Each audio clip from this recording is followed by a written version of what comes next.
What is going on, everybody? It is Fitz and the LS400 back here with another video. Now, in one of my more recent videos, I talked about the 10 things I loved about the LS400. Today, we're going to talk about the 10 things I hate about the Lexus LS400. Let's get right into the video. And the first thing I hate about the Lexus LS400 on today's list is going to have to be the gas mileage. I understand when I drove back from Virginia, that's a, couple, I think it was like 290 miles or something. I filled up and then I ended up filling up the next day. Think about that. Think about that, man. And this thing has got to have a bigger gas tank, first of all. But the gas mileage on this thing, I feel like I get 10 to 12 miles a gallon. That's what it feels like when I'm driving this thing. The LS makes the Skyline look like a fuel economy vehicle. That thing sucks down gas. All right, this thing, the gas just disappears. Reason number 2, the 1UZ, all right, while it might be a great motor, while it is a great motor, they're very hard to work on. Very hard to work on.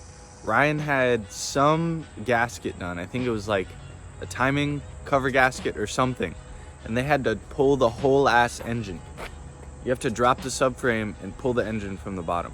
That's crazy. The big ass V8 in here fills up most of the room, all right? And a couple of the main things that go wrong with it are the power steering pump and the starter. Those are like the bigger issues that I've seen with LS400s.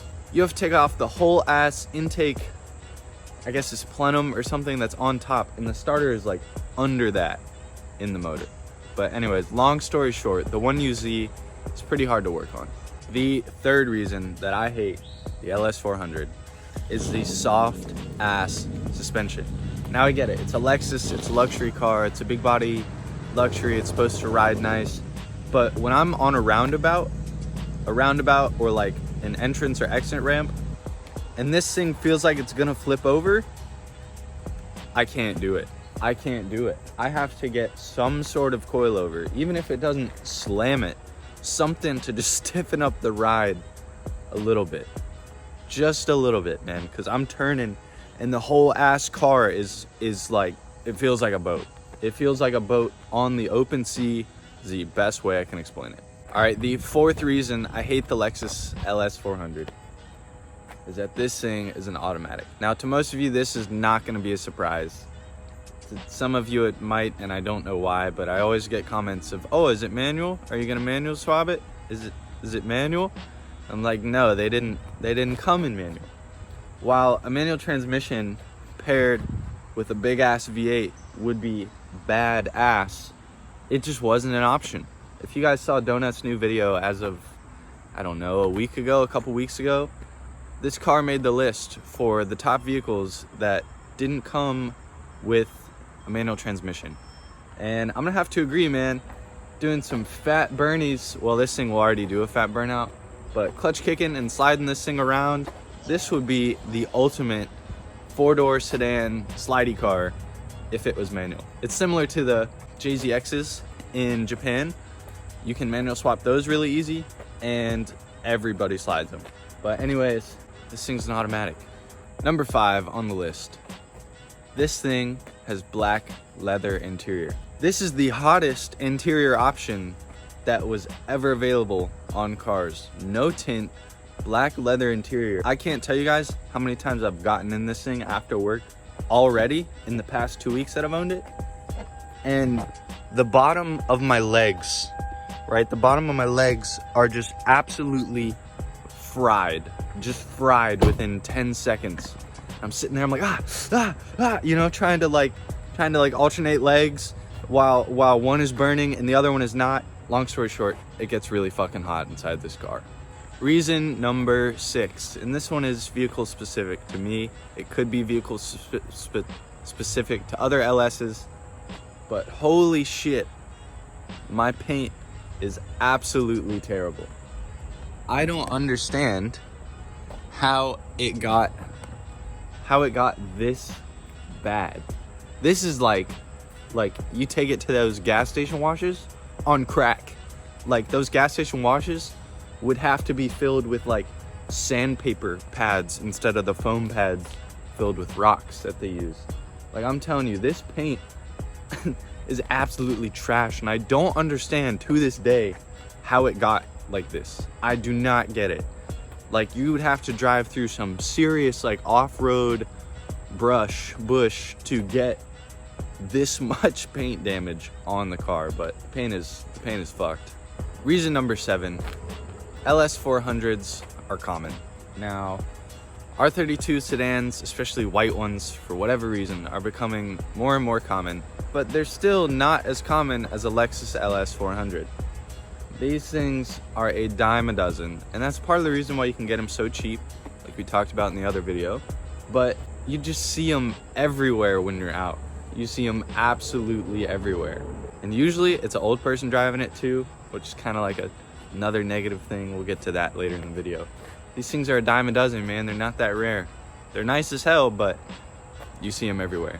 Oh, bars? Just forget I said that, man. Cut. And again, this is gonna be specific to my vehicle, but probably specific to a lot of yours or a lot of other LS400s as well.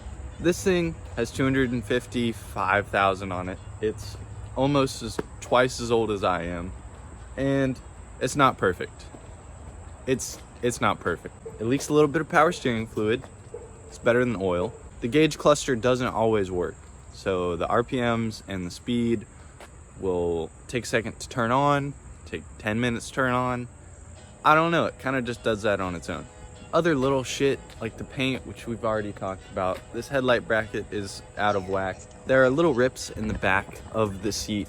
Let's see if I can show you guys, like back in here, which I didn't see before. I don't know if that happened while I owned it or not. The CD changer makes a ton of noise. It sounds like it's dying or breaking. Long story short, this thing's not perfect. Reason number 9, the LS400 feels too much like a grandpa car. Now I know, like, oh dude, it's comfortable, it has a big ass V8, and like it feels like a living room or like a couch, right? Yes, but it also feels like a grandpa car. I don't know how to explain it. You can provide comfort in a new car in a way that it doesn't feel like this. This is like your grandpa's old recliner that has never moved ever in its life, and it is the comfiest thing ever, but it just feels old, man. It just feels like an old person car.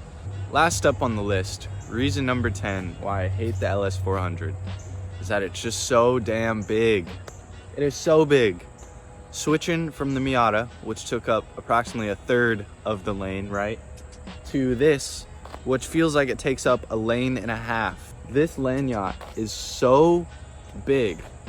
The inside I'm not really worried about, but on the outside, parking this thing, I've gotten used to it. Danny is still not used to it parking his LS. Feeling how close I am to other cars or to parking blocks or to buildings or pulling up to my garage, whatever the case. It just feels so big. It feels like a tank. And I'm sure these things are pretty safe, actually, but this thing feels way too big. Way too big. Anyways, guys, this has been Fitz Miller and the LS back here with another video. If you guys think I missed anything, as usual, be sure to drop it down in the comments below. If you think any of these were spot on, these weren't ranked in any way, but drop those down in the comments below. Be sure to check out the merch. Go get yourself a sticker or a t-shirt. Go follow me on Instagram, and most importantly, subscribe here for more videos every week. So this has been Fitz Miller and the LS back here with another video. We'll see you guys in the next one.